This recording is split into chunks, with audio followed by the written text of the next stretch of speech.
Assalamualaikum warahmatullahi wabarakatuh. Halo semua, selamat datang di video ini. Di sini saya akan menjelaskan terkait beberapa hal mengenai video ini, seperti anggota kelompok dan siapa saja orang yang kami wawancarai.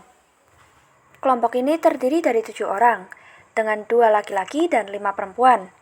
Untuk menyelesaikan tugas ini, kami telah meminta bantuan kepada 5 orang untuk kami wawancarai terkait politik. Yang pertama adalah Pak Agung Barok Pratama. Beliau adalah dosen kami yang mengampu mata kuliah politik hukum. Lalu yang kedua adalah Pak Iqbal Kamaludin, alumni kampus sekaligus dosen kami yang mengajar di bidang hukum pidana dan sosiologi hukum. Yang ketiga adalah satu-satunya narasumber perempuan kami, yaitu Ibu Siti Komariah, dosen kami yang mengampu mata kuliah Qawaid Fiqhiyah sekaligus pernah menjabat sebagai Bupati Pekalongan pada tahun 2006 sampai 2011. Lalu yang selanjutnya adalah kakak tingkat kami yang berpengalaman melalui organisasi dan kegiatan-kegiatan yang mereka ikuti. Mereka adalah Mas Faisal dan Mas Baihaqi. Kami menyiapkan 5 pertanyaan untuk setiap narasumber. Bagaimana jawaban mereka? Mari kita saksikan selanjutnya. Pertama, mengapa sih kekuasaan diperlukan untuk mempengaruhi kebijakan politik? Dan menurut Anda, apakah partai politik ini sudah mempresentasikan kepentingan rakyat? Mengapa kekuasaan diperlukan untuk mempengaruhi kebijakan politik? Jadi kekuasaan itu bisa dikatakan sebagai otoritas, sebuah kewenangan, di mana kewenangan ini adalah kewenangan dalam konteks yang dimiliki oleh suatu negara. Kalau menurut Prof. Maryam Budi Harenso itu kan negara adalah sebuah organisasi dalam suatu wilayah di mana organisasi itu memiliki kewenangan yang sah. Kewenangan yang sah untuk mengatur bawahan dan juga untuk melakukan kebijakan tujuan suatu negara. Dalam hal ini, jika suatu lembaga negara, presiden, kemudian lembaga legislatif, ya DPR, DPRD ataupun DPD tidak memiliki kewenangan, kuasa atau otoritas, itu bisa apa-apa. Seseorang tidak memiliki otoritas tidak bisa menentukan kebijakan. Maka untuk kayak jabatan presiden dan sebagainya itu, ya mereka selain tugas dan fungsi, mereka juga dibekali namanya otoritas atau kekuasaan sesuai dengan kewenangan yang dimiliki masing-masing lembaga negara. Kemudian apa lagi? Menurut Anda, apakah partai politik ini sudah mempresentasikan kepentingan rakyat? Presentasikan ya. Sebenarnya ini kan memang fungsi dari partai politik itu sendiri kan memang sebagai sarana representasi dari aspirasi masyarakat. Selain partai politik memiliki fungsi sebagai penyalur aspirasi masyarakat, tentu kita akan kembalikan lagi bagaimana karakter dari partai politik itu masing-masing.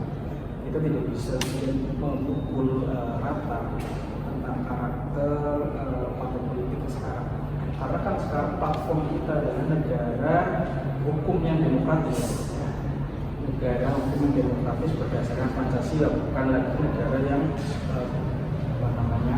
otoriter ya, bukan negara otoriter. Berdemokrasi yang terpimpin juga sekarang itu sudah demokrasi Pancasila. Sehingga kemudian memang kita harus melihat satu persatu bagaimana karakteristik dari suatu partai politik. Apakah partai politik itu responsif terhadap aspirasi dari masyarakat dan karena memang mungkin sudah kalian pelajari ya konfigurasi yang demokratis ya.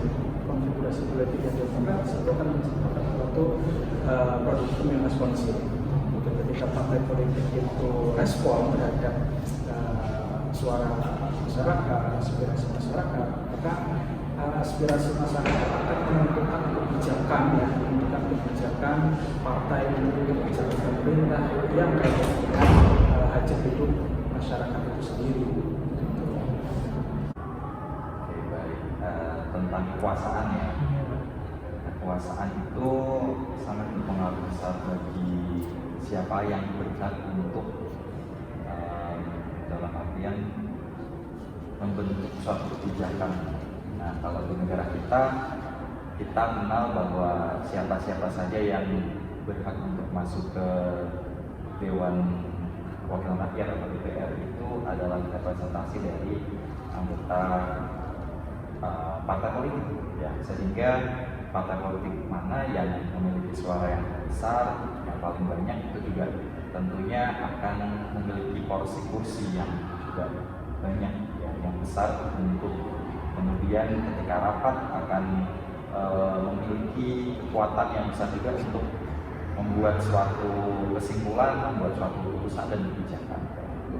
Nah, hanya memang belum semuanya ini untuk apa yang menjadi keinginan rakyat itu terwakilkan di dalam Dewan Perwakilan Rakyat, karena beberapa faktor itu bisa jadi karena ada suatu kepentingan tertentu atau ada ya pemahaman dari masing-masing anggota legislatif itu juga penting, ya, sebagai bekal untuk mereka merumuskan suatu kebijakan. Yang ada sementara ini seperti itu. Oke, di situ ada dua hal ya, fungsi kekuasaan dan kebijakan politik ya. Kebijakan yang dikeluarkan oleh fungsi politik, terutama di lembaga legislatif gitu ya. Sana ada fungsi anggaran, ada fungsi legislasi yang sangat luas dan itu membutuhkan satu kekuasaan. Memang pertama yang namanya politik itu adalah kalau dalam ilmu sosiologi mengambil peran rumus kebijakan atau yang menentukan tujuan dalam hidup bersama itu dirumuskan di dalam fungsi politik. Fungsi politik menjalankan perumusan tujuan atau perumusan kebijakan. Kemudian kebijakan saja ini tidak cukup ya, tapi harus ada kekuasaan, ada kewenangan untuk itu ya, dan ada apa istilahnya belajar memutuskan politik, harus ada ya kekuasaan untuk itu, kewenangan untuk itu, sehingga nanti putusannya dia mendapat legalitas. Jadi ya fungsi mengesahkan, ya, fungsi apa istilahnya normatifnya, ya kemudian menimbulkan apa istilahnya hasil legitimasi, ada legalisasi, ya, fungsi legalisasi dan untuk adanya legitimasi penerimaan oleh masyarakat. Karena kalau sumber pembuatan hukumnya juga pakai kekuasaan, ini nggak bisa jalan, nggak bisa diterima oleh masyarakat. Saya kira fungsi kekuasaan adalah bagi mewujudkan legalitas, ya normatifnya, kemudian mendapatkan legitimasi masyarakat, penerimaan oleh masyarakat, kira-kira begitu. Oke, baik. Lalu apakah menurut Ibu partai politik ini sudah mempresentasikan kepentingan rakyat, Bu? Idealnya partai politik itu demikian ya, secara tertulisnya idealnya politik itu mewakili aspirasi masyarakat, menggambarkan aspirasi masyarakat. Tapi di tingkat praktek itu ada something else ya. Tidak selalu yang namanya praktek sama dengan tertulisnya atau sama dengan idealnya. Pertama, karena partai politik ketika mau mengabulkan aspirasi masyarakat juga dihadapkan pada keterbatasan sumber daya, terutama sumber dana dan sumber daya manusia juga ya. Masyarakat itu kira-kira kalau misalnya membuat perencanaan, kalau di Musrembang, itu pengalaman saya dulu, itu nanti yang mampu dianggarkan ya 20% ya. Sehingga 80% usulan masyarakat itu nggak akan bisa dianggarkan pemerintah. Ini kan kemudian masyarakat merasakan kok usulan kami nggak dilaksanakan ya, padahal karena tadi apa istilahnya fungsi aspirasi itu kemudian untuk mewujudkannya itu berhadapan dengan apa istilahnya keterbatasan biaya. Yang kedua, kadang-kadang sudah kita anggarkan, tetapi ada persoalan di tingkat lapangan itu sumber daya manusianya. Kita sudah anggarkan misalnya ya latihan-latihan apa, ternyata sumber dayanya sangat terbatas ya. Kualitas pelakunya itu terbatas sehingga tidak bisa sesuai yang kita harapkan. Kita lihat ada banyak pembangunan yang mungkin gagal atau ya kurang idealnya, jalannya pecah, gini dan seterusnya. Itu mungkin karena itu adalah sumber daya, ada masalah dengan keterbatasan dalam mewujudkannya. Di samping juga kadang ada persoalan di dalam pembuatan skala prioritas, gitu.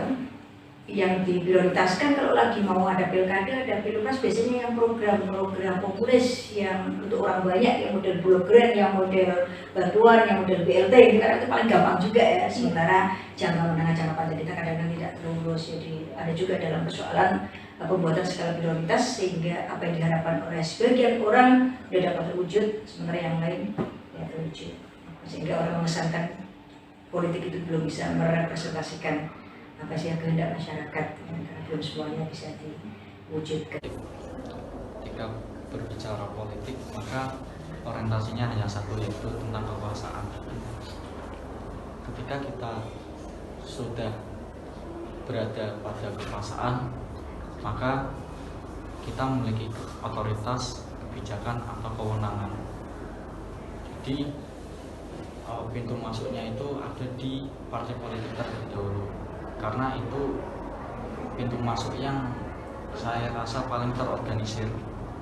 Masuk di pintu partai politik, lalu melalui pemilu. Ketika partai itu menang, maka partai tersebut dapat mengeluarkan kebijakan maupun otoritas. Lalu apakah politik sekarang itu sudah mempresentasikan keterwakilan rakyat, ya, kepentingan rakyat? Saya rasa itu tergantung dari masing-masing partai politik.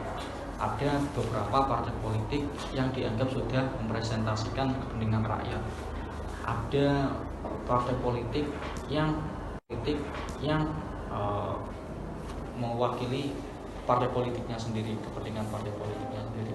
Bahkan ada penguasa yang mana itu memiliki kepentingan diri sendiri. Jadi itu diserahkan kepada masing-masing partai politik. Dan saya sendiri kurang paham partai politik mana yang sekarang sudah mempresentasikan kepentingan rakyat.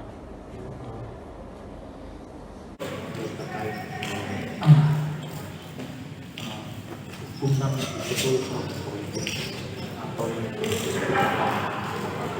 angkutan dulu namanya konfigurasi politik. Terus terkait apakah parpol sudah merepresentasikan terkait kepentingan masyarakat, itu mungkin kalau menurut saya ketika memang parpol benar-benar sesuai dengan fungsinya, yaitu masyarakat atau penyampaian masyarakat di bangunan, itu sudah yang penting sudah sesuai dengan fungsi parpol itu sendiri. Menurut saya. Pertanyaan kedua, apakah sekiranya Anda tahu apa yang melatar belakangi pengesahan RKUHP yang menjadi undang-undang? Namun hal ini banyak menuai kontroversi dari berbagai pihak, terutama masyarakat. Apakah DPR RI memang sudah mengetahui dampak seperti ini yang sekiranya bisa ditimbulkan akibat pengesahan RKUHP tersebut? Lantas bagaimana jika masyarakat memberontak, menyerukan bila mereka menolak dan mengadakan demo? Bagaimana sekiranya solusi yang diberikan oleh pemerintah guna menangani dampak seperti ini? KUHP itu sendiri kan ada sumber hukum pidana di Indonesia, dan itu memang sudah keinginan sejak lama, ya, sejak awal kemerdekaan bangsa Indonesia itu sudah berkeinginan untuk memiliki KUHP sendiri, KUHP nasional. Tapi ketika itu memang belum terrealisasi. Sebenarnya itu awalnya itu adalah ketika ada seminar hukum nasional satu pada tahun 1963, ketika itu merekomendasikan kepada pemerintah untuk membentuk rancangan KUHP nasional. Tapi hingga tahun 2019 itu masih tarik ulur, masih ditinjau berbagai pasal-pasal yang khususnya adalah pasal-pasal yang memang masyarakat masih belum menerima, pasal-pasal yang kontroversi. Yang kemudian di tahun sekarang ini merupakan suatu putusan besar, terobosan. Kemudian pemerintah mengesahkan KUHP menjadi KUHP Indonesia ala Indonesia. Ini ya sebagai keputusan yang besar, di mana keputusan ini ya menanggung konsekuensi. Di mana kemarin dalam pemerintah kan banyak ya pasal-pasal yang kontroversial gitu kan, banyak masyarakat yang mempertanyakan gitu, banyak masyarakat yang tidak setuju. Terus bagaimana? Nah, karena sudah disahkan ya, karena sudah kadung disahkan dan juga sudah diundangkan dalam lembaran negara kan menurut asas fiksi, di mana masyarakat itu dianggap harus tahu tentang peraturan perundang-undangan ketika peraturan itu sudah digunakan dalam lembaran negara. Tapi di akhir pasal terakhir itu dikatakan bahwa KUHP itu berlaku setelah 3 tahun ya, setelah 3 tahun setelah undangannya. Artinya apa? Pemerintah memiliki waktu selama 3 tahun untuk bisa memberikan sosialisasi, mengkomunikasikan, dan bentuk komunikasi dan sosialisasinya juga harus sangat interaktif ya, inovatif, kemudian sederhana, mudah dipahami, sehingga kemudian masyarakat itu bisa menerima dan memahami seperti ini. Pasal tentang pasal zina. Sebenarnya pasal zina itu adalah pasal yang sudah lama dalam KUHP yang dulu, ya, yang dulu pertama itu sudah diatur pasal tentang zina, di mana hubungan berarti biasa tapi berdiatur, artinya yang bisa melaporkan tindak pidana kohabitasi ini adalah orang tua atau keluarga dari aku. Ya, terus kemudian di daerah B itu justru malah kenapa harus diatur gitu kan, ini kan masalah hak asasi manusia. Nah, posisi pemerintah ini harus menjadi wasit, ya, harus menjadi penengah antara daerah satu dan daerah lain, itu berbeda kulturnya dan sebagainya. Sehingga kemudian untuk mencapai suatu win-win solution, ya, pemerintah harus bisa menyampaikan, mentransmisikan dan mensosialisasikan KUHP yang terbaru, sehingga kemudian masyarakat itu memahami pasal per pasal. Kalau berbicara tentang RKUHP, RKUHP adalah suatu produk yang sebenarnya sudah sangat lama dibentuk ya. Kalau sekarang memang sudah disahkan menjadi undang-undang, jadi tidak lagi rancangan tapi sudah menjadi undang-undang. Hanya perlu waktu selama 3 tahun untuk proses sosialisasi maupun jika ada yang mengajukan inisiatif di dalamnya. RKUHP ini adalah satu respon sebenarnya dari masyarakat sendiri pada era ini. Jadi kita tahu sendiri bahwa KUHP itu yang sudah dipakai ya berpuluh-puluh tahun itu adalah produk dari warisan Hindia Belanda ya, sehingga banyak nilai-nilai yang tidak terakomodir di dalamnya. Sedangkan di dalam KUHP sendiri kita tahu ada yang namanya sifat melawan hukum material, bahwa apa yang menjadi hal yang dilanggar itu tidak serta-merta menjadi hal yang harus dihukum. Dan begitu pula sebaliknya, ada beberapa hal yang seharusnya mendapatkan sanksi pidana tapi di dalam KUHP itu tidak diatur seperti itu. Jadi ada banyak masalah di dalamnya, termasuk juga dengan adanya kelemahan dalam asas-asasnya. Nah, RKUHP sendiri sebenarnya sudah dirancang jauh-jauh dari ya, di tahun 1963 awalnya melalui seminar pembaruan hukum pidana 1 di Semarang.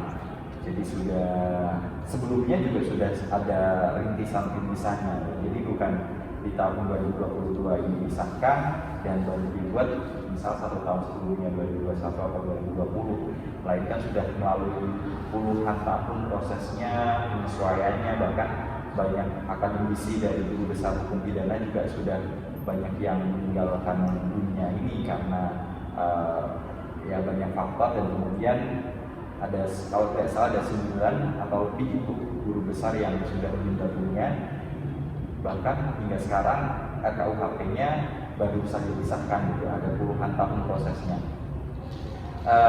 Beberapa asas yang penting dimasukkan di dalam RKUHP kemudian diakomodir, contohnya adalah terkait dengan bagaimana wadah atau mewadahi apa yang hidup di masyarakat, yang hidup di masyarakat yang dulu tidak ada di sana, dan kemudian di RKUHP itu sudah diatur pun dengan bagaimana penyelesaian. Jadi tindak-tindak apa saja yang di masyarakat banyak itu tidak diatur sebelumnya ya oleh masyarakat adat, tapi diatur kemudian di RKUHP yang baru itu sudah diatur, diakomodir. Jadi biasanya adalah delik-delik yang kaitannya dengan kesusilaan.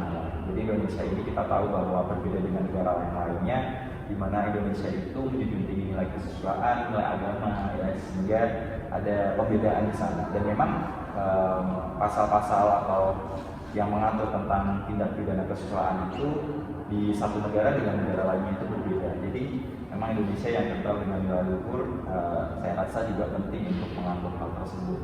Tapi memang ada ketentuan-ketentuannya ya. Jadi misal ada ketentuan bahwa itu merupakan harus dilaporkan atau delik aduan gitu.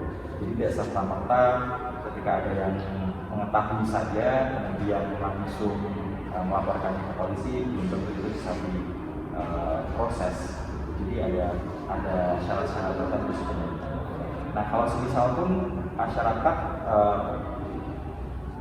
bisa dikatakan tidak 100% setuju. Memang dalam tahapan penyusunannya pun tim penyusun juga sudah sadar hal tersebut bahwa undang-undang melalui yang isinya di dalamnya adalah KUHP ini tidak 100% itu sempurna ya. Jadi ada wadah-wadah yang disiapkan oleh negara untuk memberikan masukan ya, memberikan bagaimana seharusnya sebaiknya idealnya itu KUHP ataupun di pasal-pasal tertentu yang mengatur tentang tindak pidana tertentu maupun pemidanaannya ya, sebenarnya di dalamnya itu negara kita sudah ada wadahnya jika bisa dikatakan tidak setuju ya, tapi melalui cara-cara yang baik, misalnya bisa review ataupun misal menggunakan kajian akademis gitu ya, menulis penelitian atau paper yang kemudian itu digunakan sebagai bahan untuk melakukan masukan kepada tim penyusun maupun DPR.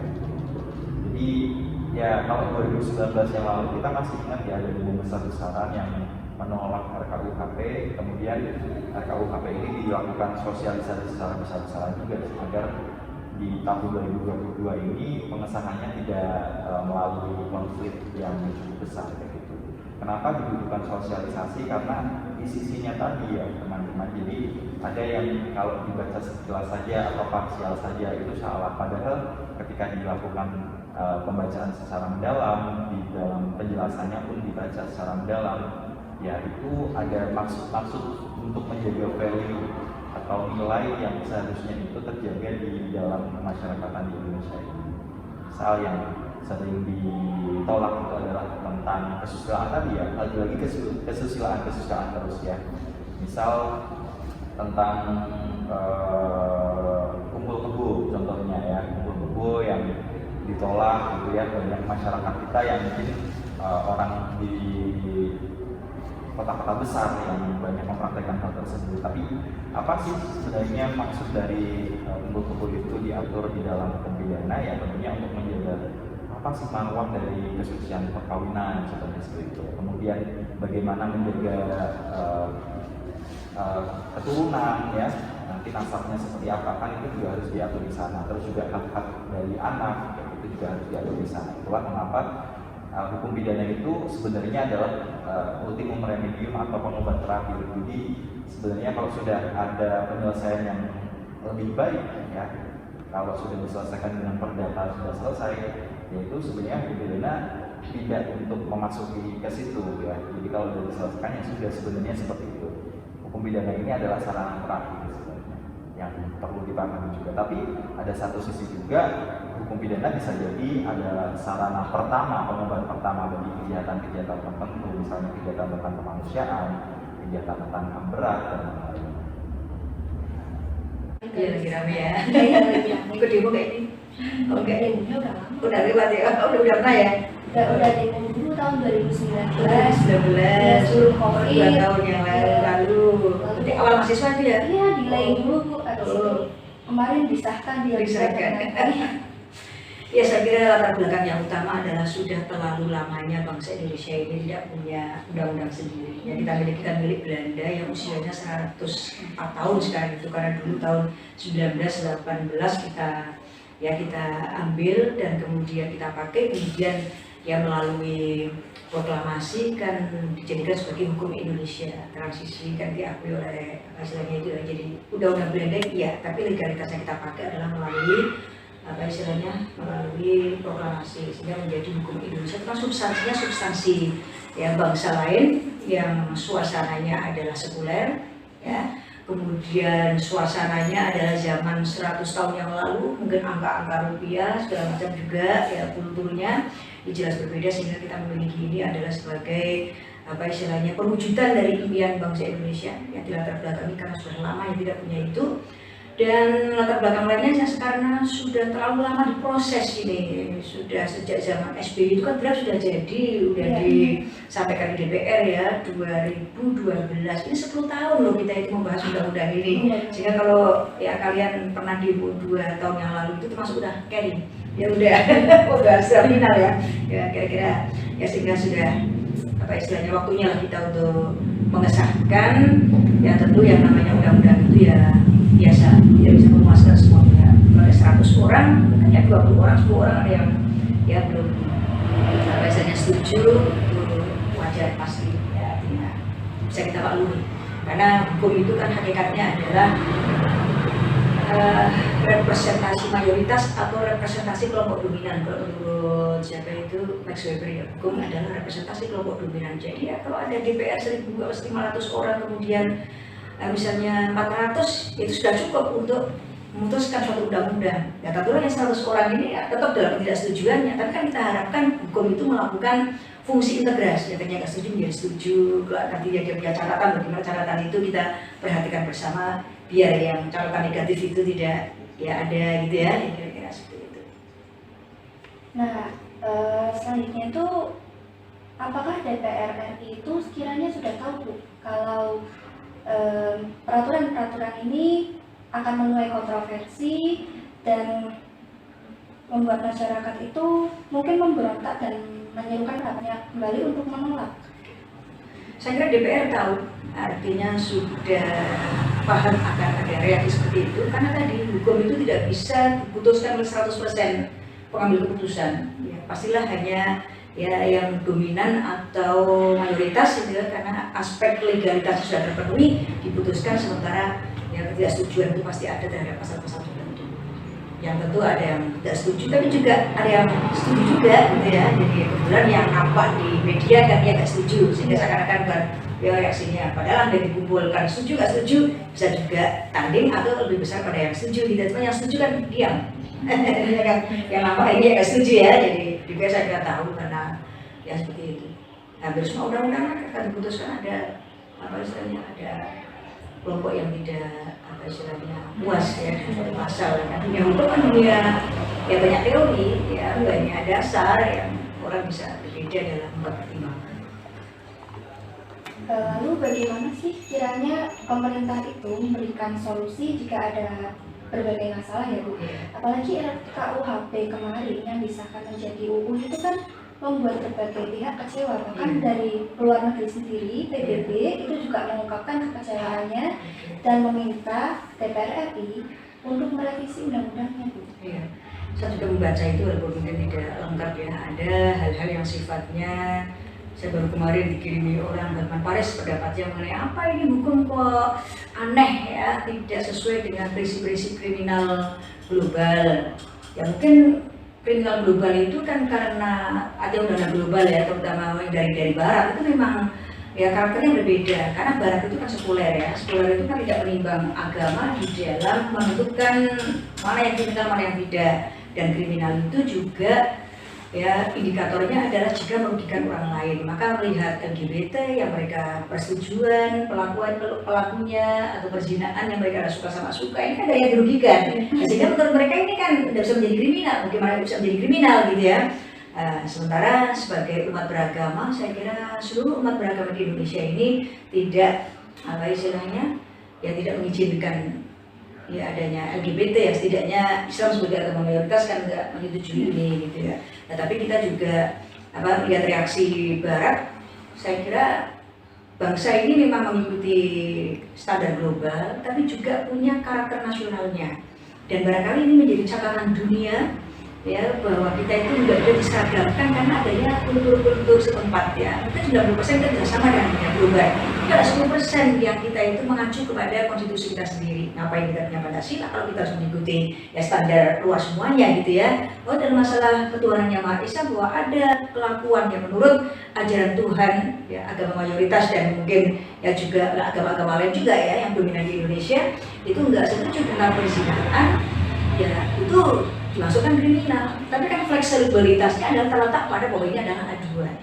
Ya, dan orang asing andai misalnya masuk ke Indonesia ya harusnya menghormati hukum Indonesia dong. Misalnya kalau perlu ya mereka di mana tuh, di Bali, di pinggir pantai yang cara berpakaian mereka itu ya tidak berketuhanan standar kita ya toh, ya sopan misalnya toh.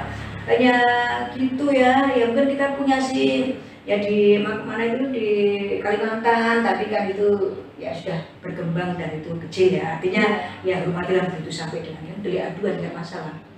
Jadi apa mengenai itu saya kira reaksi global jangan hanya meminta bangsa lain itu mengikuti hukumnya, mengikuti standarnya, tapi juga ada hormati variasi di dalam menyelenggarakan HAM. HAM itu ada catatannya sekian persennya, itu adalah apa, situasi yang sifatnya lokal.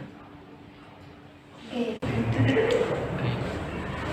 Mengenai KUHP ya bagus sekali karena ini menjadi isu-isu hangat di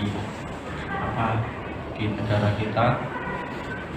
Sebenarnya KUHP ini merupakan terobosan baru dari hukum pidana Indonesia itu sendiri. Kalau KUHP dulu kan kita masih memakai sistem hukum kolonial ya, yang mana itu merupakan bentuk van strafrecht atau warisan daripada kolonial itu sendiri. Pastinya norma-norma yang ada di dalam KUHP yang dulu itu mungkin bertentangan dengan norma-norma yang ada di Indonesia ini. Berarti tujuan dari adanya KUHP baru itu yaitu dekolonialisasi. Oke. Tapi yang menjadi isunya itu malah ada di dalam pasal-pasal kontroversial. Beberapa pasal-pasal kontroversial membicarakan tentang perlindungan terhadap lembaga negara, perlindungan terhadap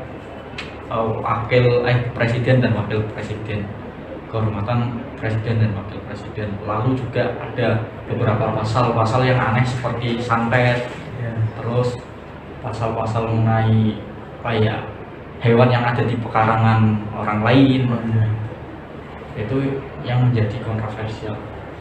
Mungkin saya akan bedah satu pasal-pasal ya mengenai penghinaan terhadap lembaga negara atau penghinaan terhadap presiden dan atau wakil presiden. Jadi ketika pasal ini mau diterapkan ya mungkin oke-oke saja lah, tapi bisa ditelusuri lagi. Yang namanya penghinaan itu ada dua unsur, yang pertama merendahkan, yang kedua fitnah. Oke, ketika pasal ini diterapkan dan kita tahu bahwa yang namanya unsur penghinaan itu memiliki dua unsur, ya oke-oke saja lah. Tapi yang kita khawatirkan pada saat diterapkan kepada penegak hukum, yang mana penegak hukum itu tidak selalu memiliki kapasitas hukum yang baik. Nah, ketika penegak hukum itu tidak memiliki keilmuan hukum yang baik, maka untuk penafsiran pasal ini sangat sulit, sehingga itu dapat menimbulkan kesalahan tafsir. Mungkin jenengan mengatakan bahwa Jokowi itu tidak becus kerjanya. Nah, mungkin sebagai penegak hukum itu sebuah penghinaan, tapi di mata orang hukum itu merupakan kritik, bukan penghinaan. Nah, ini yang menjadi permasalahan adalah di tafsirnya. Pasal tersebut itu memiliki tafsir yang mana penafsiran itu tidak semua orang bisa menafsirkan pasal. Juga ada yang mengatakan bahwa kenapa presiden, kehormatan presiden atau wakil presiden itu harus dilindungi, padahal kan bukan simbol negara. Simbol negara itu kan Bhinneka Tunggal Pancasila, terus bahasa Indonesia dan sebagainya. Tapi presiden kan bukan. Nah, presiden kalau kata Profesor Harris itu sebagai primus inter pares, satu di antara yang lain. Jadi dia dilindungi dan dihormati itu karena memiliki massa yang banyak, yang mengakibatkan pendukungnya itu akan bentrok dengan orang yang hina ini. Tapi ketika mau diterapkan juga harus dipikir-pikir kembali. Yang memiliki pengikut kan bukan cuma Jokowi, bukan cuma seorang presiden. Habib Rizik juga punya pengikut. Ustaz Abdul Somad juga punya pengikut. Jadi kalau semisal ini mau diterapkan, ya diterapkan di semua orang saja, jangan cuma presiden. Karena yang punya pengikut tadi bukan hanya presiden saja. Dan pasal-pasal kontroversial lain juga ini masih menjadi perbincangan di anak-anak hukum sendiri. Lalu bagaimana dengan reaksi yang berbentuk demonstrasi? Nah, itu merupakan hal-hal yang wajar karena Indonesia sendiri adalah negara demokrasi, kebebasan berpendapat, kebebasan pers dan sebagainya. Namun harus sesuai dengan prosedur yang telah ditetapkan dalam undang-undang. Tidak boleh anarkis, tidak boleh merusak fasilitas umum dan sebagainya. Selanjutnya dari dampak RKUHP terkait rencana kitab undang-undang pemerintahan yang wacana untuk revisi itu sudah termasuk beberapa masalah yang 6 tahun tapi sudah ditolak. Saya sudah tulis kan ada itu demo ketika ada tahun apa itu sudah ditolak. Sekarang sudah disahkan dan tapi 3 tahun kemudian karena untuk waktu sekarang untuk sosialisasi terkait pasal dan masalah itu perlu kita kaji ulang. Misalnya jangan sampai kita hanya melihat di media saja, kita harus mengkaji terkait KUHP karena kalau saya lihat di podcastnya Prof. Edi itu menerangkan bahwa terjemahan KUHP itu ada 3. Jadi KUHP itu sudah menghukum, sudah memidanakan orang yang kemungkinan tidak bersalah karena KUHP itu ada 3 terjemahan kalau kata Prof. Makanya urgensinya itu sangat penting dan juga itu KUHP yang itu produk yang bukan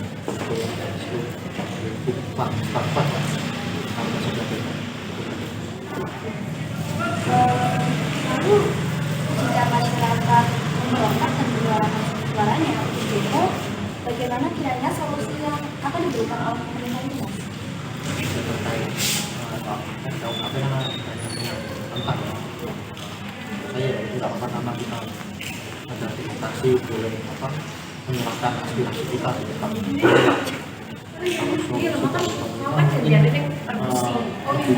sosialisasi terkait apa sih sebenarnya isi dari KUHP itu supaya masyarakat itu tidak tergiring dengan opini sosial media yang menurut saya banyak yang ruang kita misal mengkritik presiden itu ada bukan tapi maksudnya itu kalau nggak salah dari aturan demokrasi ya mengkritik tapi kan otomatis itu dipidana. Tapi kalau saya menurut yang saya lihat itu kalau kita mengkritik atau negara itu masuknya dari aturan. Menilik dari dampak RKUHP kembali, kemarin saya menonton ada sebuah video yang menyatakan bahwa Indonesia ini justru kembali ke ranah otoriter, alih-alih demokrasi yang berdasarkan dari rakyat untuk rakyat. Nah, kira-kira bagaimana tanggapan Anda mengenai hal ini? Apakah betul bahwa Indonesia sekarang condong ke pemerintahan otoriter kembali? Lantas, bagaimana dengan perubahan rezim otoriter ke demokrasi yang pernah dilakukan dahulu? Apakah itu sudah tidak penting lagi atau dianggap kurang efektif jika memakai demokrasi atau bagaimana? Sebelum saya menjawab itu, ini saya menambahkan dari jawaban saya di pertanyaan kedua. Bagaimana langkah apa yang dilakukan supaya ya masyarakat jika mendapati regulasi dan pertentangan sesuai dengan pihak-pihak yang merasa dirugikan mempertanyakan atas disahkannya KUHP. Secara konstitusional yang mereka bisa melakukan upaya hukum yang melakukan judicial review itu secara konstitusional, artinya tidak secara mutlak ugal-ugalan atau secara yang inkonstitusional. Mereka bisa melakukan mengajukan ya judicial review ke MK ataupun juga melakukan dialog kepada pemerintah atau kepada pembentuk undang-undang DPR, sehingga kemudian mereka itu tidak melakukan tindakan yang anarkis. Terus kemudian saya ingin mempertanyakan tadi ya seperti yang sudah saya jelaskan tadi, bahwa dalam konteks negara hukum yang demokratis, artinya segala sesuatu itu ya bisa terjadi selama itu dilakukan secara legal. Tadi katanya tentang apa, Mas? Katanya tentang apakah betul Indonesia sekarang condong ke pemerintah otoriter? Oh iya, konfigurasinya ya. Baik, ya, tadi menyambung tadi ya. Negara kita adalah negara yang demokratis, berdasarkan asas-asas demokrasi. Nah, tapi dalam tataran empiris kita melihat masih banyak terjadi pelanggaran HAM, baik pelanggaran HAM kecil maupun pelanggaran HAM berat. Nah, itu masih banyak terjadi di tataran empiris ya, dalam kehidupan sehari-hari. Baik itu dilakukan oleh sesama masyarakat warga negara ataupun dilakukan oleh oknum ya, oknum pemerintah atau oknum negara kepada warga negaranya. Nah, sebenarnya kalau secara normatif ya, secara ideal, maka hal-hal ini sebenarnya harus bisa saja tidak ada gitu kan, ataupun bisa ditekan ya seminimal mungkin ya. Saya kemudian pelanggaran HAM sekarang ini semakin berkurang dan penegakannya juga bagus. Tapi sekali lagi bisa kita lihat dari dua sisi. Yang pertama adalah sisi normatif, yang kedua adalah sisi empiris.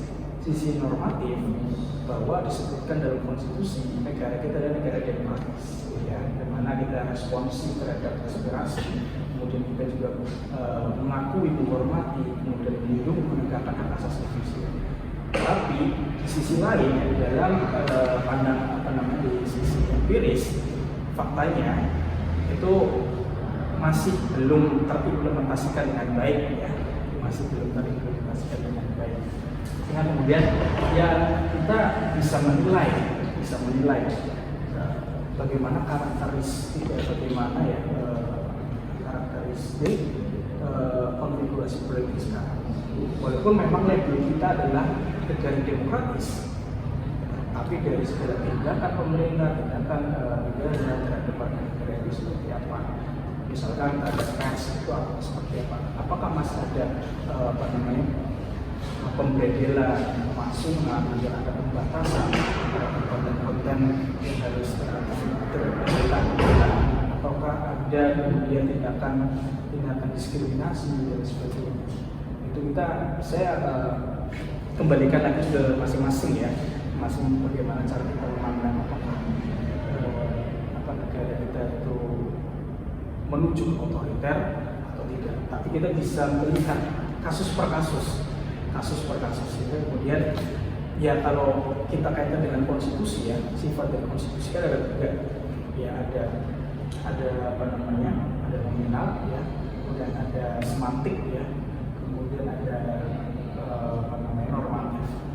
Berarti bisa dikatakan ya negara kita dari demokratis, tapi tidak sepenuhnya belum ya, karena kita memang masih meniti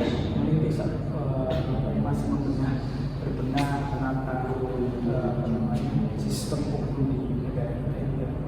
Kita memang masih belum dikatakan balik karena memang apa yang seharusnya ya, itu belum terimplementasikan dengan baik. Ya, mungkin kalau terkait pertanyaan barusan itu karena adanya satu pasal yang menjaga terhadap martabat dari kepala negara kita, ya. Ada pasal penghinaan presiden ya. Nah, Nah, memang pasal penghinaan presiden ini sudah ada aturan di dalam penjelasannya apa yang termasuk ke dalam pemberian kritik dan apa yang ke penghinaan gitu ya. Jadi ya perlu memang pembacaan secara mendalam tentang membedakan bagaimana itu kritik dan juga penghinaan. Nah, saya juga masih ingat apa yang dijelaskan oleh Wakil Menteri Hukum dan HAM Prof. Edrian, bahwa beliau juga menjelaskan bahwa di dalamnya itu ada suatu nilai, lagi nilai yang harus dijaga. Kenapa? Di pasal lain yang ada di KUHP yang lama ya, itu sudah ada pengaturan tentang bagaimana menjaga martabat kepala negara sahabat ya, negara orang aja kepala pemerintahannya kita jaga ya, tidak boleh ada penghinaan di dalamnya. Nah, dulu memang sebenarnya di Indonesia juga ada aturannya untuk pasal penghinaan terhadap presiden ini. Hanya yang marah itu kenapa dalam tanda kutip dihidupkan kembali gitu ya. Nah, value-nya adalah di situ. Jadi kepala negara sahabat aja ya dilindungi, tapi kenapa kepala negara sendiri itu tidak gitu. Nah, ada value yang sebenarnya berkembang di masyarakat Indonesia yang luhur, yaitu adalah bagaimana dia bisa menyampaikan suatu pendapat itu dengan cara yang baik dan lebih bersifatnya konstruktif ya. Jadi bukan penghinaannya, tapi ketika ingin menyampaikan sesuatu itu lebih ke bagaimana, mungkin kritik boleh ya, komentar boleh, tapi saran juga boleh, tapi bukan yang penghinaan gitu ya. Jadi yang seiring kesini itu banyak hal yang ketika menyampaikan pendapat itu bukan substansinya, tapi lebih ke emosinya, ke bagaimana merendahkan orang lainnya gitu ya. Nah, ada beberapa hal yang sudah dilindungi, penghinaan terhadap orang ya, orang lain aja dilindungi, kemudian kepala pemerintah itu saja dilindungi. Dan satu hal yang diatur khusus di dalam pasal penghinaan terhadap presiden ini adalah presiden ini diartikan sama seperti warga negara Indonesia, jadi dia dilindungi juga dari penghinaan tersebut. Dan ketika pun penghinaan ini terjadi ya, presiden sendirilah yang harus melakukan laporan. Jadi bukan asal semua orang yang melihat itu bisa melaporkan. Jadi ada pembatasan-pembatasan di sana agar melindungi dari otoriternya itu agar tidak timbul lagi seperti itu. Hanya memang sifat dari hukum pidana itu adalah memaksa, sifatnya adalah memberikan sanksi. Jadi memang akan menjadi PR yang besar juga bagi penegak hukum dalam penegakan pasal ini ya, agar tidak menimbulkan multitafsir dan juga pelebaran makna. Harus dibaca lagi bagaimana penjelasannya, agar tidak salah tangkap, agar tidak semua orang yang melakukan kritik itu menjadi penghinaan seperti itu. Jadi ini PR bersama sih untuk penegak hukum, terutama aparat ya, dalam melakukan penegakan di pasal-pasal yang riskan gitu, agar tidak terjadi pergeseran dari yang demokrasi yang dicita-citakan ke otoriter. Tapi sifatnya saya rasa untuk tujuan awalnya adalah tujuan yang baik, karena bagaimana melindungi manusia secara person to personnya itu sudah ada di dalam, walaupun tidak memandang siapa orangnya, hanya memang di sini spesifiknya adalah presiden ya. Ya kembali lagi ke tadi, presiden kalau pemerintah negara tetangga saja dilindungi, orang-orang rakyat biasa saja dilindungi. Kenapa kita tidak ada pengaturan terhadap kepala pemerintahan?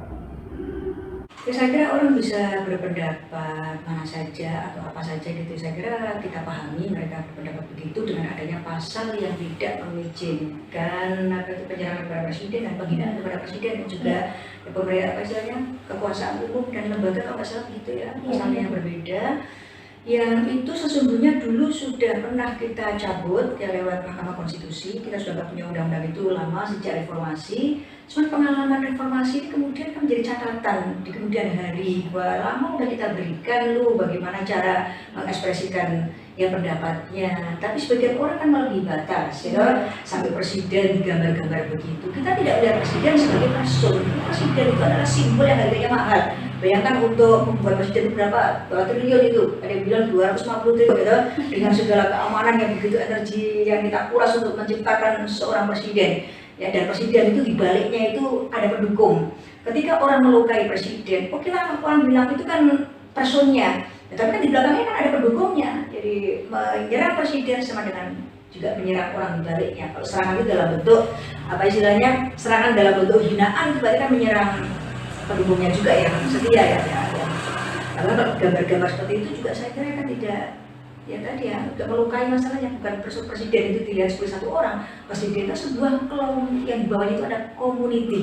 Ketika dia itu digambarkan yang buruk, jangan itu bukan presiden malah nggak jengkel kadang-kadang, tapi masyarakatnya kan yang mendukung ya, sehingga akan terjadi seperti menciptakan serangan kepada apa istilahnya orang yang sebelahnya ya. Jadi saya kira, dan yang mereka khawatirkan itu kan hanya nanti prakteknya bagaimana jika itu kemudian terjadi disalahgunakan. Saya kira kan yang dikhawatirkan adalah persoalan disalahgunakan ya, termasuk adalah kalau nanti pasal yang ngomong biasa aja dipandang sebagai menghina dan seterusnya, gimana nih kalau nanti yang jadi otoriter.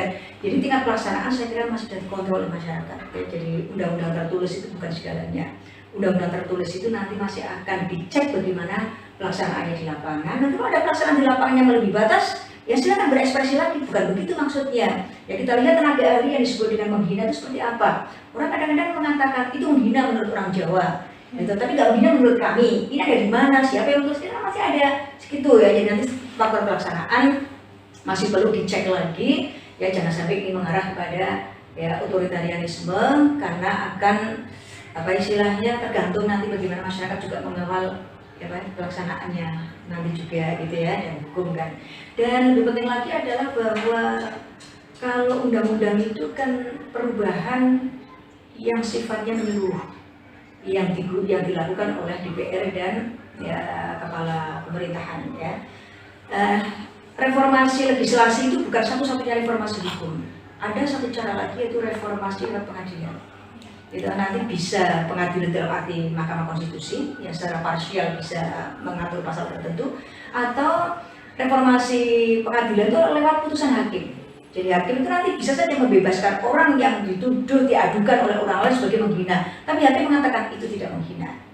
Ya, bahwa hakim mungkin akan menolak suatu ya aduan di mana seorang katakan sebagai telah menimbulkan keonaran dan segala macam, tapi hakim mengatakan tidak. Kita juga nanti butuh independensi hakim ya di dalam menjelaskannya itu. Nah, itu bisa reformasi hukum untuk mengaktualisasikan, untuk apa istilahnya menafsirkannya menggunakan makna budaya setempat, penafsiran sosiologis, ya, penafsiran konstitusi, segala macam itu kan juga penafsiran standar global. Hakim itu masih bisa untuk melakukan satu ya penafsiran yang tidak tekstual. Itulah kita harapkan itu adalah ruang yang nanti masyarakat bisa mengisinya dalam perjalanan nanti, karena tidak punya undang-undang sendiri jauh lebih dulu daripada ya punya undang-undang dengan beberapa pasal bermasalah. Saya kira yang dua itu aja kan, ya, masalah agama melarang perzinahan dan LGBT serta masalah demokrasi ya. Saya kira tidak otomatis ya kita mundur ya, kita bisa mengatakan begitu, karena itu adalah suatu kemajuan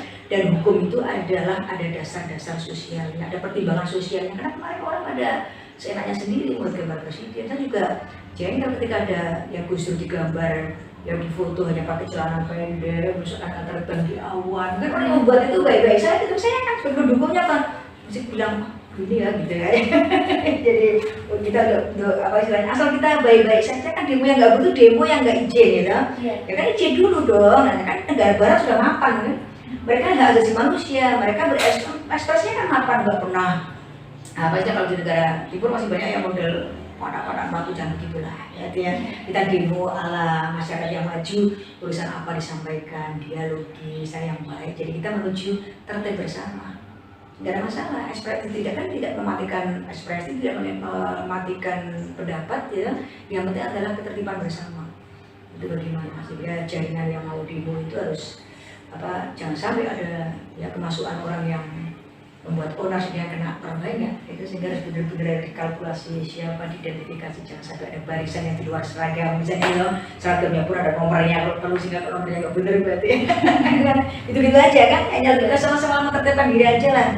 Saya melihat ini sebagai ya misalnya hasil harus kita syukuri ya, undang-undang tidak bisa memuaskan semua pihak, ada masalah kita selesaikan sambil jalan ya, dan itu adalah jauh lebih baik daripada kita harus menafsirkan ya undang-undang yang usianya udah 100 tahun, berarti hampir semuanya itu harus penafsiran, dan penafsiran juga pro kontra. Yang senang kan justru pihak penafsir yang bertanggung jawab, kan? Makanya kan mudah manipulasi, ada undang-undang korupsi di pengadilan, munculnya mafia peradilan karena pasal-pasal dapat dibawa ke sini, bawa ke sini. Tapi kalau ini kan udah pakai bahasa Indonesia sendiri, gitu, jelas kan manfaatnya lebih banyak. Jadi data awal al-mafsadatan, ya, ru'ya ya khawfihima, ru'ya khawfihima. Jika ada dua kemudaratan, maka kita pilih yang mudaratnya lebih kecil.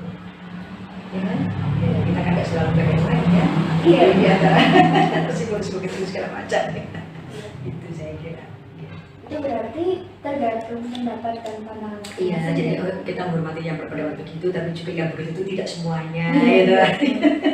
Kita juga boleh orang mengkhawatirkan masa depan sebagai apa ya, misalnya warning bahwa masyarakat juga akan muncul dan Lalu untuk pertanyaannya selanjutnya bisa disampaikan. Mengenai RKUHP yang terbaru ini,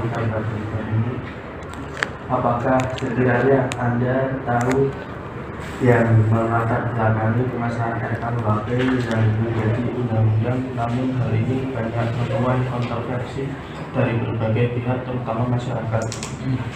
Apakah DPR RI memang sudah mengetahui dampak seperti ini yang sekiranya bisa menimbulkan akibat pengesahan RKUHP tersebut?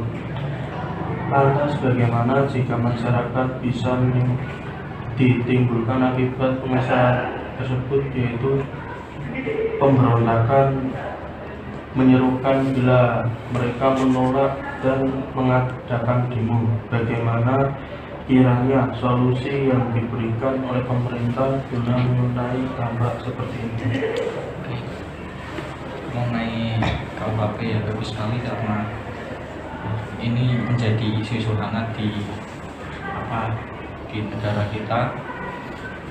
Sebenarnya KUHP ini merupakan terobosan baru dari hukum pidana Indonesia itu sendiri. Kalau KUHP dulu kan kita masih memakai sistem hukum kolonial ya, yang mana itu merupakan bentuk van strafrecht atau warisan daripada kolonial itu sendiri. Pastinya norma-norma yang ada di dalam KUHP yang dulu itu mungkin bertentangan dengan norma-norma yang ada di Indonesia ini. Berarti tujuan dari adanya KUHP baru itu yaitu dekolonialisasi. Oke. Tapi yang menjadi isunya itu malah ada di dalam pasal-pasal kontroversial. Beberapa pasal-pasal kontroversial membicarakan tentang perlindungan terhadap lembaga negara, perlindungan terhadap presiden dan wakil presiden, kehormatan presiden dan wakil presiden. Lalu juga ada beberapa pasal-pasal yang aneh seperti santet, terus pasal-pasal mengenai hewan yang ada di pekarangan orang lain. Itu yang menjadi kontroversial. Mungkin saya akan bedah satu pasal saja ya, mengenai penghinaan terhadap lembaga negara atau penghinaan terhadap presiden dan atau wakil presiden. Jadi ketika pasal ini mau diterapkan, ya mungkin oke-oke saja lah, tapi bisa ditelusuri lagi. Yang namanya penghinaan itu ada dua unsur, yang pertama merendahkan, yang kedua fitnah. Oke, ketika pasal ini diterapkan dan kita tahu bahwa yang namanya unsur penghinaan itu memiliki dua unsur, ya oke-oke saja lah. Tapi yang kita khawatirkan pada saat diterapkan kepada penegak hukum, yang mana penegak hukum itu tidak selalu memiliki kapasitas hukum yang baik. Nah, ketika penegak hukum itu tidak memiliki keilmuan hukum yang baik, maka untuk penafsiran pasal ini sangat sulit, sehingga itu dapat menimbulkan kesalahan tafsir. Mungkin jenengan mengatakan bahwa Jokowi itu tidak becus kerjanya. Nah, mungkin sebagai penegak hukum itu sebuah penghinaan, tapi di mata orang hukum itu merupakan kritik, bukan penghinaan. Nah, ini yang menjadi permasalahan adalah di tafsirnya. Pasal tersebut itu memiliki tafsir yang mana penafsiran itu tidak semua orang bisa menafsirkan pasal. Juga ada yang mengatakan bahwa kenapa kehormatan presiden atau wakil presiden itu harus dilindungi, padahal kan bukan simbol negara. Simbol negara itu kan Bhinneka Tunggal Pancasila, terus bahasa Indonesia dan sebagainya. Tapi presiden kan bukan. Nah, presiden kalau kata Profesor Harris itu sebagai primus inter pares, satu di antara yang lain. Jadi dia dilindungi dan dihormati itu karena memiliki massa yang banyak, yang mengakibatkan pendukungnya itu akan bentrok dengan orang yang hina ini. Tapi ketika mau diterapkan juga harus dipikir-pikir kembali. Yang memiliki pengikut kan bukan cuma Jokowi, bukan cuma seorang presiden. Habib Rizik juga punya pengikut. Ustaz Abdul Somad juga punya pengikut. Jadi kalau semisal ini mau diterapkan, ya diterapkan di semua orang saja, jangan cuma presiden. Karena yang punya pengikut tadi bukan hanya presiden saja. Dan pasal-pasal kontroversial lain juga ini masih menjadi perbincangan di anak-anak hukum sendiri. Lalu bagaimana dengan reaksi yang berbentuk demonstrasi? Nah, itu merupakan hal-hal yang wajar karena Indonesia sendiri adalah negara demokrasi, kebebasan berpendapat, kebebasan pers dan sebagainya. Namun harus sesuai dengan prosedur yang telah ditetapkan dalam undang-undang. Tidak boleh anarkis, tidak boleh merusak fasilitas umum dan sebagainya. Selanjutnya dari dampak RKUHP Bali. Kemarin saya menonton ada sebuah video yang menyatakan bahwa Indonesia itu justru kembali ke ranah otoriter. Alih-alih demokrasi yang berdasarkan dari rakyat untuk rakyat. Nah, kira-kira bagaimana tanggapan Anda mengenai hal ini? Apakah betul bahwa Indonesia sekarang condong ke pemerintahan otoriter kembali? Lantas bagaimana dengan perubahan rezim otoriter ke demokrasi yang pernah dilakukan dahulu? Apakah itu sudah tidak penting lagi atau dianggap kurang efektif jika memakai demokrasi atau bagaimana? Oke, baik. Ini juga berhubungan dengan tadi pasal penghinaan terhadap presiden dan atau wakil presiden. Mungkin tidak langsung menjadi negara otoriter ya. Mungkin melalui pengurangan demokrasi terlebih dahulu, yang mana kebebasan berpendapat itu dikurangi, kebebasan pers itu dikurangi melalui pasal-pasal tadi. Sebenarnya yang masih menjadi pertanyaan saya itu, kok negara sekarang bersikap represif kepada kita? Mana kebebasan berpendapat kita yang dijanjikan oleh konstitusi pasal 28? Nah, tadi apa lagi? Terus bagaimana dengan perubahan rezim otoriter ke demokrasi yang pernah dilakukan dahulu? Oke, juga dulu kita pernah di sistem terpimpin pada zaman Soekarno. Lalu juga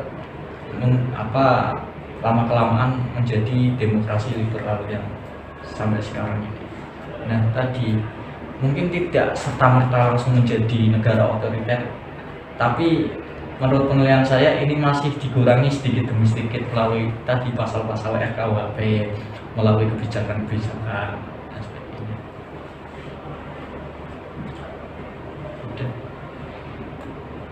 Selanjutnya, Indonesia itu bukan garis peta saja tapi juga gerak anak muda.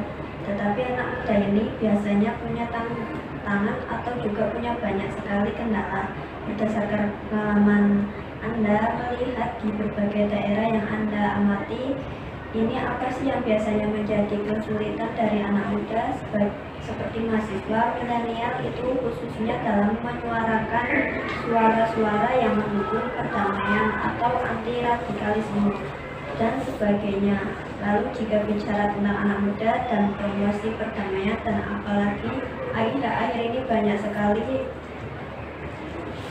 ekstremisme, kekerasan, intoleransi, apa hal paling efektif yang bisa dilakukan anak muda untuk mendukung hal tersebut dan bagaimana anak muda bisa terlihat secara efektif dalam menyuarakan dan mempromosikan hal tersebut. Oke. Karena anak muda sendiri kan cenderung kalau bahasa Jawanya kiangan ya, dikasih sedikit langsung reaksi, tidak dipikir-pikir lebih dulu. Jadi pada masa sekarang ini memang banyak anak-anak muda yang semangat beragamanya tinggi tapi tidak dibarengi dengan ilmu. Itu bahaya. Lalu bagaimana solusinya?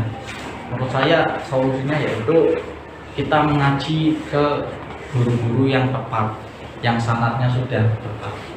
Itu perlu, karena belajar tanpa guru berarti itu gurunya setan. Maka dari itu pentingnya kita belajar itu dari guru. Dan selain tadi sumber belajar juga ikutilah kegiatan-kegiatan yang cenderung positif. Misalnya ikut ormas-ormas tertentu yang sudah tervalidasi ke NKRI-nya, contoh Muhammadiyah, NU. Kalau di Gerakan Pemuda sendiri kan ada IPMU, PPNU, GP Ansor, lalu di kampus sendiri kan ada PMII dan sebagainya. Nah, itu kita harus aktif terlibat dalam organisasi-organisasi tersebut, yang mana di dalam organisasi tersebut kita dibina secara ideologi. Di dalam organisasi tersebut saya kira juga organisasi juga berpedoman pada Pancasila.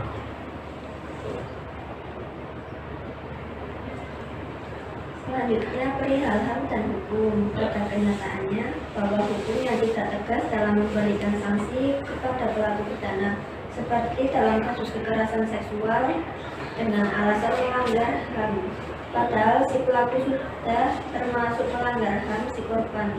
Mengapa seakan hukum itu cenderung membela pelaku dengan dalih HAM? Ya, dimana seharusnya hukum itu membuat pelaku jera. Apakah memilih dari contoh tersebut HAM bisa dikatakan lebih kuat dari hukum? Oke, HAM dan hukum. HAM sendiri yang kalau kita kulik bahwasanya HAM itu untuk melindungi hak orang lain. Adanya HAM sebenarnya jenengan terserah mau ngapain aja itu hak jenengan, tapi kan dari terserahnya itu kan memungkinkan untuk menyakiti orang lain. Jadi diperlukannya sistem HAM. HAM itu malah untuk melindungi hak orang lain, bukan hanya kita. Lalu bagaimana relasinya dengan hukum? Sudah punya konsep HAM, tapi kan peraturan itu ada di hukum semua. HAM itu dituangkan di hukum, lalu berlaku di masyarakat. Terus tadi mengenai juga pelaku, emang bertentangan ya antara orang-orang yang berpegang pada kepastian hukum sama orang-orang yang berpegang pada keadilan. Orang-orang yang memegang kepastian hukum dia sangat saklek dengan apa yang namanya peraturan. Tapi orang-orang yang berpegang pada keadilan dia banyak pertimbangannya melalui tadi hak asasi atau sosiologis dan filosofis sebagainya. Mungkin untuk saat ini Indonesia sendiri sudah sudah memiliki peraturan yang membahas khusus mengenai pelecehan seksual. Contohnya ada di UU TPKS yang kemarin disahkan, itu secara konkret sudah membahas tindak pidananya, lalu pembuktiannya itu bagaimana sudah diatur di dalam UU TPKS. Untuk penerapannya sendiri lah, ini balik lagi kepada penegak hukum masing-masing. Terima kasih Mas. Oke, sama-sama. Semangat. Ya, mengganggu waktunya sedikit. Nggak apa-apa. Gabut saya ini. Habis UAS soalnya. Ya. Wah, semoga jawaban Mas Faisal ini bisa meningkatkan dari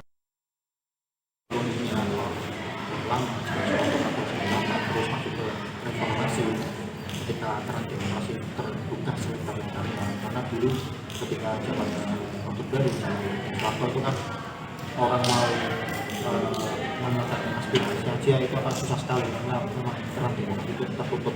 Tapi ketika mahasiswa demo itu kan memberikan diri, terus pasca reformasi keran demokrasi terbuka sebentar-bentarnya. Kalau sekarang itu memang menurut saya demokrasi masih tetap berjalan, tapi yang penting ketika kita mau menyuarakan aspirasinya itu tetap ada batasnya. Kita boleh mengkritik lembaga negara, tapi kita tidak boleh menghina kritik dan itu kan gitu. Indonesia itu bukan hanya garis peta saja, tetapi juga gerak anak muda. Tetapi anak muda ini biasanya punya tantangan atau juga punya banyak sekali kendala. Berdasarkan pengalaman Anda atau melihat di berbagai daerah yang Anda amati ini, apa sih yang biasanya menjadi kesulitan dari anak muda seperti mahasiswa milenial, khususnya dalam menyuarakan suara-suara yang mendukung perdamaian atau anti-radikalisme dan sebagainya? Lalu, jika bicara tentang anak muda dan promosi perdamaian, apalagi akhir-akhir ini banyak sekali ekstremisme kekerasan, intoleransi, apa hal yang paling efektif yang bisa dilakukan oleh anak muda untuk mendukung hal tersebut, dan bagaimana anak muda bisa terlibat secara efektif dalam menyuarakan dan mempromosikan hal tersebut? Sebenarnya ya, ini kaitannya misalkan dengan ekstremisme, kemudian anarkistis dan sebagainya. Kemudian ada kaitan dengan moderasi ya, dalam berpikir. Nah, tantangannya adalah anak muda ya, generasi muda sekarang itu ingin literasi, ya. Ingin literasi, mereka lebih memilih untuk bermain gadget daripada membaca buku, ya. Karena dengan memperbanyak literasi, membaca buku, membaca WhatsApp, dan sebagainya, sehingga kemudian mereka itu pikiran mereka itu terbuka, ya, mereka memiliki open minded, ya, apa yang mereka terima tidak serta-merta kemudian langsung dilahap mentah-mentah gitu kan. Mereka akan memproses apakah informasi ini benar, kemudian akan validasi apakah ilmu yang dia dapat merupakan ilmu yang memang harus mestinya seperti itu. Misalnya kan seperti ini, dalam Al-Quran itu kan ada orang-orang yang beriman, perangilah orang-orang musyrik lah ya, orang-orang non-muslim, orang-orang musyrik. Nah, kalau kita hanya membaca ya secara gramatikal tadi ya, secara kalimat orang-orang kita, oke, ya muslim, orang yang beriman, perangilah orang-orang musyrik. Nah, ya kita radikal akhirnya gitu ya, tindakan itu ya ekstrim gitu. Tapi kalau misalnya kita open minded gitu kan, walaupun kita tidak mengerti tafsir yang sebenarnya gitu kan, tapi kalau pikiran kita terbuka, perangilah mereka, oke, perangilah.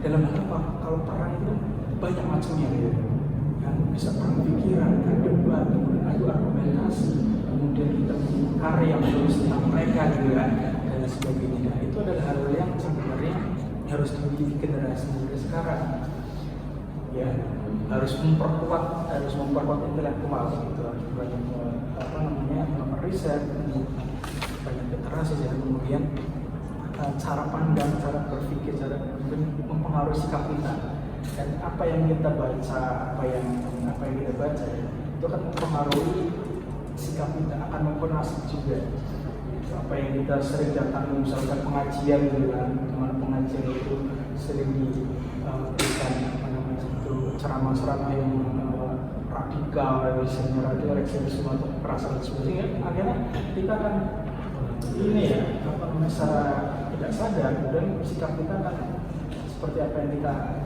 ini informasi yang kita terima. Jadi kita harus apa ya banyak literasi, kemudian banyak informasi yang masuk, kemudian banyak pemikiran kita juga komprehensif gitu ya, sehingga kemudian kita tidak mudah untuk termakan, terpancing oleh informasi yang kita dapatkan. Ya, PR terbesar bagi anak muda adalah kecenderungan karakter anak muda itu memiliki sifat yang umumnya praktis ya. Jadi generasi milenial itu melihat sesuatu permasalahan tidak melihat prosesnya seringnya, tapi apa sih hasilnya yang dihitung. Jadi ada semacam hal yang instan lah yang dicapai oleh generasi muda. Nah, tidak boleh dilepaskan dari proses tersebut sebenarnya, dan di dalam proses tersebut pemaknaan terhadap nilai-nilai ya, nilai-nilai di bangsa itu juga harus dipahami. Nah, ini yang menjadi suatu pembedaan antara generasi muda Indonesia dengan generasi muda yang lain, di mana kita harus memahami apa sih Pancasila, apa sih konstitusi gitu. Itu menjadi penting. Kenapa? Karena dalam menyuarakan, dalam melakukan pergerakan seperti itu, atau dalam bisa dikatakan menyuarakan suatu hal ya yang sifatnya sekarang sudah globalisasi, sudah internasional ya, misalnya tentang menjaga hak asasi manusia ya. Kalau di dunia internasional hak asasi manusia itu ya sebebas-bebasnya, sebebas-bebasnya di dalamnya, tapi ada pembedaannya terjadi di Indonesia. Hak asasi manusia seperti apa gitu ya. Kita punya agama ya, kita punya kepercayaan, lalu ada dan istiadat, ada tradisi, kemudian ada budaya juga. Nah, itulah yang membedakan Indonesia dengan negara yang lainnya ya. Lagi-lagi di situ value-nya ada agama, terutama yang jadi dasar kita dalam beraktivitas sehari-hari sebenarnya. Nah, jangan sampai lagi-lagi seperti itu justru tergerus oleh globalisasi yang tidak bisa terbendung ya. Jadi globalisasinya iya, internasionalisasinya iya, tapi ada ibaratnya kalau kita berpijak itu jelas gitu, kita kuat berpijaknya. Nah, PR-nya di situ sih. Kalau yang kesulitan mungkin secara bagaimana mempromosikannya, saya rasa di Indonesia ini sudah cukup banyak ya generasi-generasi muda yang bisa bersuara di nasional maupun di internasional sebenarnya. Nah, juga harus itu ada beberapa yang tidak bisa menyuarakan hal tersebut karena value-value tersebut itu tidak terjaga dengan baik ya. Nah, selain memang pendidikan saja itu tidak cukup ya, kalau pendidikan saja ataupun teknologi saja yang dikuasai itu tidak cukup ya. Jadi ada dasar yang membedakan kita dengan generasi muda yang lainnya, itu yang harus dipegang secara kuat ya, value-value-nya itu. Ya, saya kira kita kalau bicara pemuda kan tidak bisa seluruhnya ya. Yang penting dari kelompok pemuda itu ada representasi, itu ada yang bisa mewakili mereka gitu lah ya. Misalnya kelompok mahasiswa, kelompok orang terdidik, alumni perguruan tinggi, selama mereka usianya masih 45 ke bawah kan muda ya. Iya. Misalnya akan menjadi muda itu sampai menjadi doktor gitu ya. Jadi kelompok muda dalam arti ini kan jumlahnya banyak, kira-kira mereka itu harus bisa ya, ada yang merepresentasi.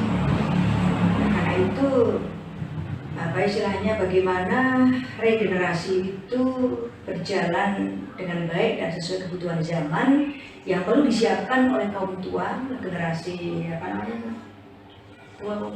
generasi lama atau ya generasi baru ya, itu harus sama-sama menyiapkan diri.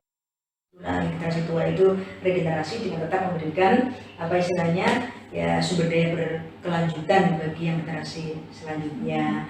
Ya, generasi selanjutnya itu juga menyiapkan diri untuk menyongsong masa depan.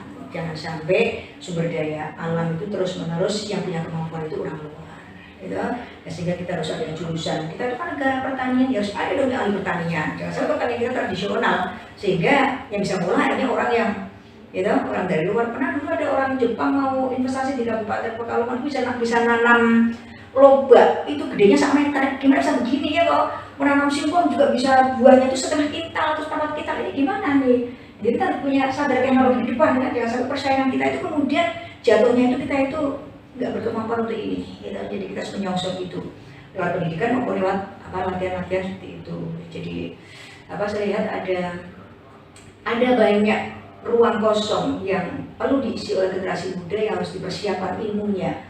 Misalnya bisnis UMKM pengemasan barang. Oh, itu kita tuh kan miskin sekali ya. Jadi kita punya rambutan melimpah, kita punya lombok melimpah, tapi yang mengerjakan ini belum banyak. Kita tuh miskin di dalam pengawetan barang. Selalu yang punya pabrik, kalau pabrik itu berarti kan orang kaya, berarti kan investor, berarti kan konglomerat, gitu. Bagaimana nih model hubung bisnis kecil buat pelatihan-pelatihan yang begini. Jadi program itu jangan lebih suka yang BLT 1 juta, katanya sekian juta, itu kan habis. Tapi kasihlah mereka kail agar mereka bisa mengolah apa yang ada di sekitar kita. Bagaimana singkong jadikan keripik yang awetnya itu panjang. Kita bisanya kok udah nggak digoreng nanti sekian bulan nggak bisa. Kira-kira bidang itu cukup banyak karena kita hasil pertanian ya. Kemudian juga menanam apa yang kira-kira ya, kita itu tahu tanah kita itu potensinya apa. Kabupaten Pekalongan dulu pernah penelitian tentang potensi lahan di wilayah Kabupaten Pekalongan per kecamatan itu nggak sama. Potensi untuk nanamnya, ini kan masyarakat diberi pengerti ya. Jadi yang begini dikasihkan ke masyarakat, yang jadi disiapkan kebutuhan masa depan itu apa, sehingga peta masa depan ini harus diusahakan oleh generasi sekarang. Kamu ke depan harus begini, usahakan generasi muda untuk mengambilnya dengan memberi porsi masyarakat. Generasi tua jangan hanya nampak megah, tetapi sesungguhnya ada perebutan pekerjaan bagi yang muda. Dirinya Alfamart yang seluruh Indonesia ini sudah ada 35.000 lebih Alfamart Indomaret itu. Ya, kalau bayangkan satu kabupaten bisa 50 ini kalau satu Alfamart itu bisa menyingkirkan pengusaha kecil 10 saja udah berapa usaha. Ini harus dibatasi, investasi itu harus dibatasi walaupun kita itu ya kapitalisme membuat persaingan yang ya individual yang sangat kuat katanya biar maju, tapi masyarakat kecil nggak bisa siap bertanding sehingga harus diberi porsi. Namanya pemerintah harus melakukan intervensi kebijakan. Di situ jangan dulu karena itu adalah wilayah rakyat kecil, jangan kau ambil itu. Karena beberapa tanda-tandanya sudah begitu. Pabrik sarung itu dulunya milik rakyat, sekarang diambil pabrik. Iya. Betul. Dulu di Jepara itu Uger itu rakyat, tapi sekarang Uger juga konglomerat. Yang lain juga begitu. Bagaimana nih kita seperti generasi ini kasih porsi sehingga anak muda ini perlu mengusahakan hak-haknya. Gitu. Ini kok diambil orang tua semua gimana? Diambil orang besar itu semua gimana nih? Gitu. Mungkin mahasiswa itu demonya jangan hanya masalah demokrasi aja, tapi ekonomi itu penting sekali. Gitu. Batasi bagaimana Alfamart sudah cukup, kalau perlu yang izinnya habis jangan diperpanjang. Biar kembali kepada ekonomi kerakyatan gitu. Koperasi itu juga perlu tumbuhkan lagi, maka koperasi itu dibatasi besarnya, karena kalau besar sekali itu kita bisa mengontrol anggota itu. Sekarang ada orang koperasi kok anggotanya 100.000 atau berapa yang punya kolab gitu ya, sampai asuransi itu kolab itu kan mengerikan. Cuma lah koperasi-koperasi tingkat kabupaten yang orang tahu anggotanya, tahu pengurusnya, tahu asetnya, sehingga bisa turut mengontrol. Asuransi koperasi kok pengurusnya di Jakarta gitu, terus kita nggak tahu mereka bekerja di bidang apa, bahkan masyarakat seperti terbius dengan keuntungan yang besar, ini kan seperti itu. Yang perlu kalian ketahui juga bahwa saya itu pernah menyaksikan di tahun 1992 ketika di Kanada, orang punya titel doktor itu nggak punya pekerjaan, saking sudah tingginya taraf pendidikan masyarakat. Jadi jangan menjadikan pendidikan formal itu ya sebagai satunya jalan gitu, karena ya pada akhirnya orang itu akan sampai pada derajat di mana S1 itu rata-rata orang, di mana S2 itu sudah banyak orang, di mana S3 itu jauh juga dia nggak bisa masuk ke pekerjaan formal, selalu menjadi supir taksi. Saya cerita Soekarno, kemudian dia bilang saya dokter sejarah, dia jadi kita S1. Dulu mungkin kalau saya S1 gampang jadi kayak kamu saya sekolah S1 cuma saya. Tapi sekarang kan S1 juga misalnya kan sudah puluhan ya, sehingga untuk mengambil mereka 1 itu kan membuang 9, itu sampai tingkat nasional dan seterusnya. Karena itu ya harus kita sadari pendidikan ini terutama adalah untuk memberdayakan masyarakat sesuai meningkatkan quality ya apa istilahnya kemanusiaan sesuai standar zamannya. Ya zaman begini kalau masih bodoh terus kan banyak ketipu-tipu orang ya, atau yang merasa apa istilahnya underestimate ya, kayak pesimis, mendekat bingung, takut. Dan dengan kecerdasan ini kan kita bisa mengatasi keadaan. Ibaratnya kesulitan zaman diatasi dengan pendidikan yang lebih tinggi, tetapi pendidikan tinggi bukan satunya jalan mencari kehidupan. Bisa saja orang sarjananya syariah, dia bekerja di pengusaha sukses, mereka jangan semuanya gitu kan? Gitu saya kira itu ya tentang generasi muda. Dan izin menambah. Karena anak muda sendiri kan cenderung kalau bahasa Jawanya kiangan ya, dikasih sedikit langsung reaksi, tidak dipikir-pikir lebih dulu. Jadi pada masa sekarang ini memang banyak anak-anak muda yang semangat beragamanya tinggi tapi tidak dibarengi dengan ilmu. Itu bahaya. Lalu bagaimana solusinya? Menurut saya solusinya yaitu kita mengaji ke guru-guru yang tepat, yang sanatnya sudah tepat. Itu perlu. Karena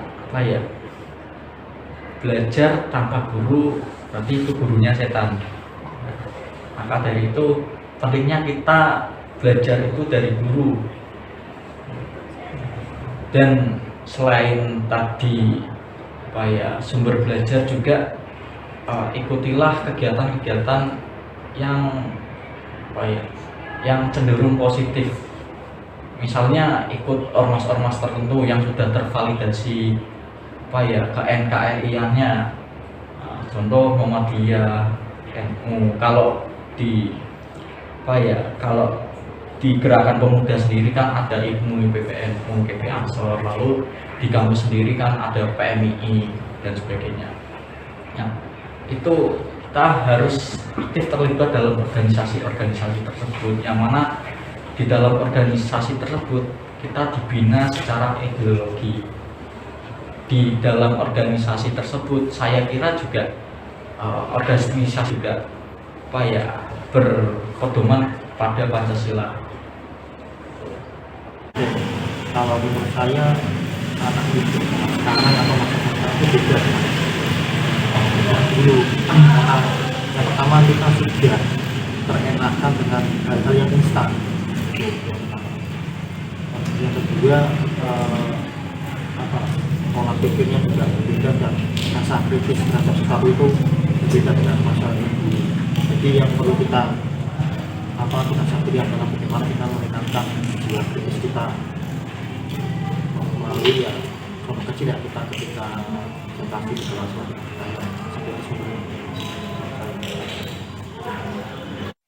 Perihal HAM dan hukum, pada kenyataannya banyak hukum yang tidak tegas dalam memberikan sanksi kepada pelaku pidana, seperti dalam kasus kekerasan seksual dengan alasan melanggar HAM, padahal si pelaku saja sudah termasuk melanggar HAM si korban. Mengapa seakan hukum itu cenderung membela pelaku dengan dalih HAM, yang dimana seharusnya hukum itu membuat pelaku jerah? Apakah menilik dari contoh tersebut, HAM bisa dikatakan lebih kuat dari hukum? Ini sebenarnya harus melihat ini ya, kasus per kasus ya. Sebenarnya kasusnya harus jelas dulu seperti apa, karena memang saya jadi secara umum saja ya, karena sebenarnya kan hukum itu dibuatkan untuk manusia ya, untuk kepentingan manusia, untuk dapat menciptakan suatu ketentraman, kesejahteraan manusia, untuk melindungi, menjamin hak asasi manusia, sehingga kemudian walaupun itu si pelaku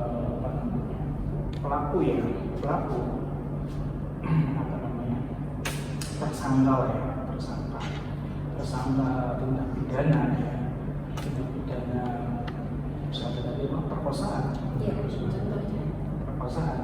itu juga selama orang itu masih hidup dia juga memiliki hak asasi manusia untuk tidak dilakukan secara sewenang-wenang dalam proses pemeriksaan di pengadilan. Itu Sehingga kemudian penerapan hukum terhadap seorang tersangka atau pelaku itu tidak semena-mena.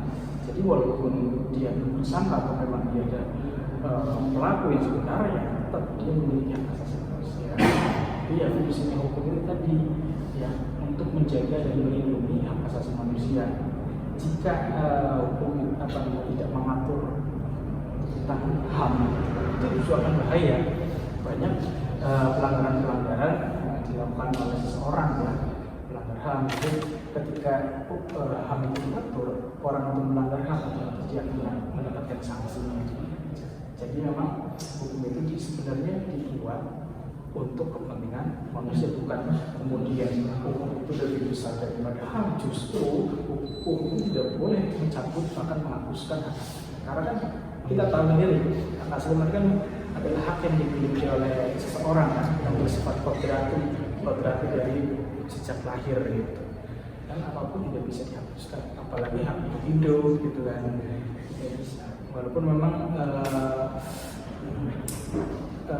posisi dia adalah seorang tersangka terpidana, tetap dia memiliki hak-haknya.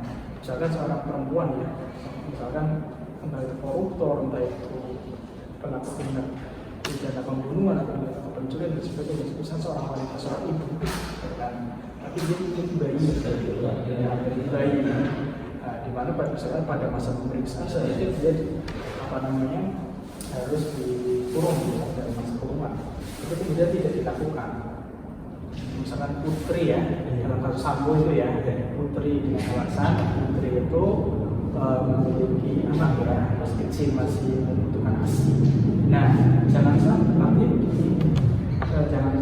dengan memenjarakan, memasukkan putri atau memisahkan putri dengan anak bayinya itu. Kemudian hak asasi manusia dari sini, hak dari anak ini kemudian terabaikan karena si bayi juga memiliki hak untuk hidup. Gitu. Maksud tadi terpenuhi ya, kemudian ya ada kebijaksanaan ya dari hakim untuk tidak si BC itu tidak dikurung gitu ya, bisa ya. Sebenarnya dia aja misalkan anaknya dibawa misalnya, tapi kan ada pertimbangan lain gitu kan, bersih kesehatan itu ini hak anak itu mendapatkan yang terbaik. Jadi ada pertimbangan hak asasi manusia memang ya tetap di atas, karena hukum itu dibuat untuk mensupport pemenuhan dan penegakan dari hak asasi manusia. Ya, lagi-lagi kita berbicara dari asasnya dulu ya. Asas di KUHP lama itu adalah asas legalitas salah satunya, yaitu yang mengatakan lulus dari itu mula punah sine lagi gunawi. Apa yang sudah dinyatakan salah ya itu harus diatur dalam KUHP ya. Memang ada beberapa pasal yang masih minus dalam arti secara definisinya itu belum komprehensif. Contohnya yang tadi disampaikan adalah pemerkosaan. Sedangkan pemerkosaan sendiri di dalam KUHP itu hanya didefinisikan pemaknaannya adalah penetrasi, terjadinya penetrasi dari alat kelamin pria ke alat kelamin wanita. Sehingga jika tidak terjadi yang seperti itu tidak termasuk ke pemerkosaan. Nah, itu ada salah satu kelemahan dari KUHP yang lama. Berbeda dengan KUHP yang baru, di mana ya ini baru disahkan ya, sehingga beberapa tindak pidana yang secara material ini masuk ke dalam pemerkosaan, sementara itu belum bisa masuk ke delik pemerkosaan, bisa jadi masuk ke delik pencabulan sih sebenarnya ada pengaturannya. Hanya memang aturan dari pemerkosaan sendiri ini belum komprehensif. Nah, kalau di RKUHP sudah didefinisikan lebih luas ya. Contohnya misal adalah pemaksaan alat-alat tertentu gitu ya, dan lain-lain lah, itu ada di dalam pasal di RKUHP yang saya rasa cukup komprehensif untuk mendefinisikan pemerkosaan itu seperti apa. Kenapa saya bicara dari substansi hukumnya sendiri? Karena kita tahu di dalam teori Lawrence Friedman ya, yang mengatakan bahwa di dalam hukum itu berproses itu ada 3 sendiri ya, ada substansi, kemudian ada struktur, dan juga ada budaya hukum.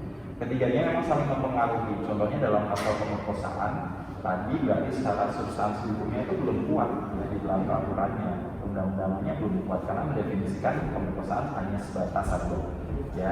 Kemudian substansi hukum inilah yang menjadi dasar dari struktur hukum dalam upaya penegakan hukumnya. Jadi kalau substansinya saja belum mengatur secara detail bagaimana aparat penegak hukum bisa bertindak ya, sedangkan tindakan seperti ini aja belum bisa dikatakan pemerkosaan gitu ya. Jadi ada kelemahan tersendiri dalam penegakannya. Dan satu lagi adalah budaya hukum.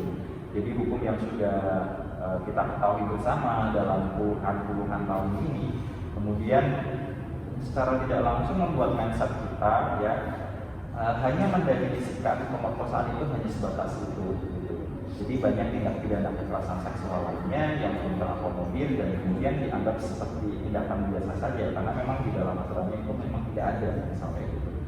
Nah, inilah yang menjadi dasar lemahnya pengaturan dari pemerkosaan ataupun tindak pidana lain ada beberapa ya yang kemudian menjadi dasar juga kok ketika dilakukan penegakan jadi melanggar HAM gitu ya, karena memang di substansinya tidak ada bisa jadi seperti itu. Apakah hakim dalam menjatuhkan hukumannya itu kita sebagai masyarakat awam melihat di dalam KUHP-nya jadi menyimpang, padahal hakim di dalam penegakan hukumnya juga melakukan penemuan hukum itu bisa saja, karena sebenarnya dalam yang menjadi titik dasar adalah tindak pidana itu sifatnya material atau formil. Kalau kita formil saja berarti melihatnya dalam KUHP-nya saja. Tapi kalau material berarti ada suatu kesalahan di dalamnya walaupun tidak diatur. Nah itu apa sih yang menjadi cita-cita adalah penegakan keadilan, kemanfaatan ya, dan juga kepastian. Ya idealnya ada 3 hal tersebut, meskipun ketika ada kepastian seringkali tidak dapat menjangkau nilai kemanfaatan, tidak dapat menjangkau nilai keadilan di dalamnya. Nah ini ada satu hal yang menjadi dilematis juga ya dalam penegakan hukum. Akhirnya memang perlu ketegasan sih. Yang paling utama adalah bagaimana penguatan di substansi hukumnya, dalam artian berarti di sini sudah ada pengaturan di KUHP. Bahkan pemerkosaan itu di dalam undang-undang PPKS itu dihapus ya, karena di KUHP sudah dijelaskan gitu. Nah sedangkan waktu KUHP belum disahkan berarti kan ada kekosongan hukum yang terjadi di sana. Nah sekarang sudah ada pengesahan KUHP menjadi undang-undang sehingga harapannya penegakan hukum yang sifatnya mungkin kekerasan seksual ya, pemerkosaan dan jenis-jenis yang lainnya itu bisa lebih komprehensif penegakannya dan lebih adil gitu bagi korban juga ya, tidak hanya bagi pelakunya saja tapi harus berorientasi kepada korban. Itu jawaban dari saya. Ya saya kira HAM dan hukum itu adalah hubungan isi dan tempurungnya. Hukum itu adalah tempurungnya ya. Apa istilahnya, kalimat-kalimat yang diungkapkannya, isinya adalah hak asasi manusia. Ya dalam arti apa istilahnya fundamental atau mendasar. Dalam Islam sendiri kan HAM itu kan ada di masalah beruriah ya. Jadi makosid syariah, masalah juga menjaga agama, gitu, hidup nafsi, menjaga nyawa, ada hidup mal, menjaga harta masyarakat maksudnya. Nah, itu yang membedakan itu adalah Islam itu, kita itu, negara kita itu ada HAM Hinduddin. Kita menjaga agama kan, baik di ruang publik maupun ruang privat. Dan negara luar barangkali apa sih ya ada ya, hak beragama itu ada ya. Oke ada. Tinggal tadi jadi apa secara umum kita itu harus memasukkan HAM di dalam hukum, tetapi nanti ada kriteria batasan yang bisa saja masing-masing negara itu berbeda. Mungkin di India yang dibatasi manusia nggak boleh makan sapi. Ya, gimana tuh makan sapi kok nggak boleh? Ada dagingnya. Saya kan menurut ilmu kesehatan, emang dibuat saya ada keyakinan, gitu. Ya harus dihormati sehingga kalau ada di sana orang menyembelih sapi, nyate sapi, dihukum itu gimana? Gitu, itu harus dihormati kan? Nah di Indonesia juga masalah perzinaan itu adalah masih kental menjadi ajaran yang hidup di tengah masyarakat. Terus fakir mengenai larangan itu kan untuk disuarakan sehingga menjadi suara masyarakat. Maka pelarangan terhadap perzinaan itu adalah ya di samping sesuai dengan HAM juga sesuai dengan agama, ya. Tetapi perzinaan dalam Islam kan lebih luas larangannya daripada yang dari Barat. Dalam Islam itu tidak diperkosa pun tidak boleh, apalagi diperkosa. Kalau di negara Barat hanya diperkosa, kan diperkosa itu merugikan salah satunya, gitu loh. Dan kriterianya loh ya ini ya, ada kriteria yang berbeda. Kemudian di dalam pemberian hukum tidak tegas ini ya harus ada contohnya, ya, artinya contoh kasus yang mana, karena kan situasinya tidak sama. Maka presiden juga perkosaan itu ya. Ada RT kan BRT? Enggak ada RT misalnya ada RT itu kan per kasus ya, kita tidak bisa menggeneralisir ya. Kemudian kalau istilahnya mungkin diskusi mengenai perkosaan itu adalah yang dimaksud itu apa yang dikeluarkan oleh Majelis Ulama Indonesia, Majelis Perempuan itu yang mengusulkan agar kata-kata perkosaan dalam keluarga itu dihapus. Itu kan sesungguhnya hanya kalimat itu aja yang dihapus, tapi kan tindakannya kan tetap saja dilarang jika melampaui batas-batas hubungan suami istri. Itu misalnya kalau mau hubungan suami itu sampai tambah yang lain, dia kena dengan sendirinya hukum pidana. Karena pidana itu tidak dibatasi oleh keluarga. Itu orang tua membunuh anaknya tetap dipidana juga, orang tua pelem lebih batas oleh hukum juga kan. Dan udah lihat prakteknya kan, ada ibu yang menyakiti anaknya baik sampai meninggal apa enggak, kan tetap aja kan ibunya kan diproses, gitu. Artinya kan kekerasan dalam rumah tangga termasuk adalah kekerasan dalam hubungan suami istri yang disebut dengan perkosaan kan tetap selama ini udah dibuka. Cuman MUI menginginkan jangan kata-kata perkosaan yang ditulis gitu, karena perkosaan itu hanya ada dalam dunia di luar keluarga. Jadi penggunaan istilah yang dipersoalkan bukan perbuatannya. Jadi perkosaan itu konotasi urfinya, makna urfinya adalah tindakan hubungan suami istri ya hubungan laki-laki perempuan yang di luar perkawinan. Nah, di dalam perkawinan itu tentunya namanya bukan perkosaan. Kalau dalam batas-batas tertentu, karena ada batas yang harus diamankan. Kalau misalnya seorang suami menginginkan berbuat hubungan suami dengan istrinya, di tengah istrinya sedang tidak mau, itu tidak selalu suaminya disalahkan. Kalau batasnya wajar, misalnya istri lagi mau tidur, suaminya ngajak, istrinya nggak mau, ya ini harusnya istri nggak selalu nggak boleh dikatakan sebagai perkosaan.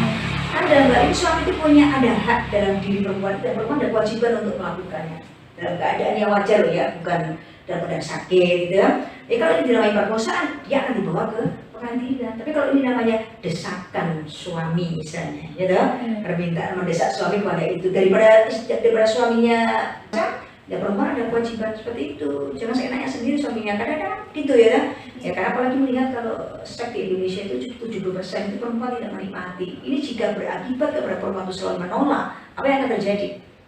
Ya kan? Ini kan misalnya begitu gitu Mbak. Jadi apa istilahnya? Jadi penggunaan istilahnya saja yang tidak disetujui. Tapi kalau suami sampai melakukan pelukaan pada istri yang diatur oleh ya pasal ya,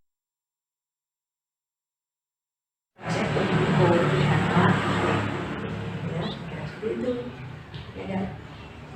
Berharga yang lain juga, misalnya tidak perlu mempekerjakan anak. Soalnya secara umum iya, tapi bagi orang-orang tidak mampu mempekerjakan anak dalam batas tertentu itu harusnya bisa kita pahami sebagai sebuah latihan pekerjaan. Saya masih kecil selama udah nikah lagi, jajannya dari kalau pocokan itu kok ya, pada jahit, pada apa itu. Kamu kita kan karena kita daerah home industri ya, banyak anak-anak kecil kerja, yang mereka tetap sekolah, tetap ngaji, tapi di luar itu mereka ikut mengerjakan pekerjaan borongan dari ibunya. Kan kerjanya banyak borongan modelnya. Oh dikebut kita lirasi itu kain dikasih kiri gitu ya, dilolosinya. Itu bagi latihan kerja. Itu masa dikatakan sebagai melanggar HAM anak-anak. Ya justru di tengah negara berkembang itu suasananya berbeda. Bisa makanya anak 1-5 tahun anaknya didudukkan. Anak dia diajari work hard, diajari life skill, maka keterampilan informal harus dihadapi. HAM dan hukum.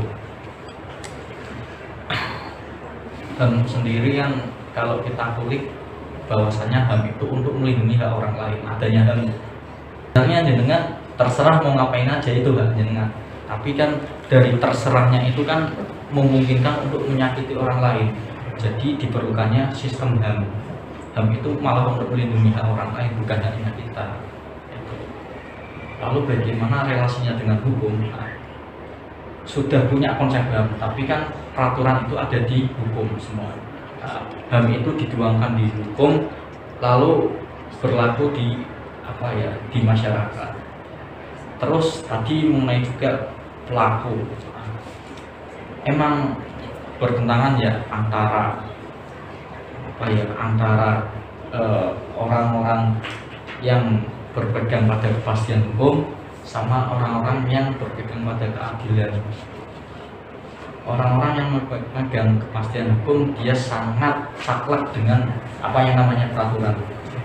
Tapi orang-orang yang berpegang pada keadilan dia banyak pertimbangannya melalui tadi hak asasi atau sosiologis dan filosofis sebagainya. Nah, mungkin untuk saat ini Indonesia sendiri sudah sudah memiliki peraturan yang membahas khusus mengenai pelecehan seksual. Contohnya ada di UU TPKS yang kemarin disahkan, itu secara konkret sudah membahas tindak pidananya, lalu pembuktiannya itu bagaimana sudah diatur di dalam UU TPKS. Untuk penerapannya sendiri lah, ini balik lagi kepada penegak hukum masing-masing.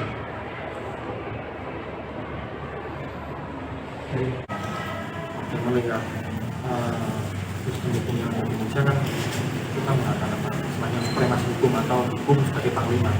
Jadi hukum itu segala-galanya. Melihat kasus tersebut bahwa kasus pemerkosaan itu memang sulit karena yang menjadi saksi itu ya korbannya itu sendiri gitu. Dan juga untuk membela korban dengan undang-undang TPKS yang disahkan itu untuk bagaimana caranya kita ketika ada kasus pemerkosaan itu pelakunya itu dapat dipidana, karena yang menjadi bab itu ketika ada pemerkosaan itu tidak ada saksi itu ya korban itu sendiri.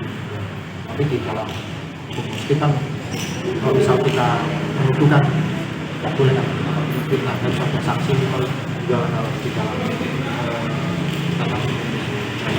kalau saksi itu ada empat, itu harus sama semua persaksian.